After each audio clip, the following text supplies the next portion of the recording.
Hello everybody, welcome back to as well. We have got you another video. In this video I'll show you how you can simply go ahead and find closed DMs on Discord mobile. But before that, please do make sure to like our video, subscribe our channel, and yes, without any further delay, we will simply start our video. So for that matter, first of all, access a particular Discord app on your mobile phone, and then this kind of interface gonna appear, right? So let's say we do have a 2 DMs just right over here. So if you simply press and hold on that particular account and tap on this close DM, that DM will be closed, right? But the thing is, if you have closed a DM, you have to remember that particular account's name.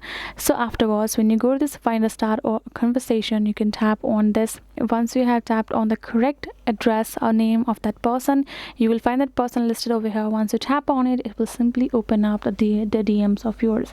So if you in case by accidentally or if purposely have closed somebody's DM, make sure you remember their username and then type it over there, and simply you will get access to the closed DM of yours.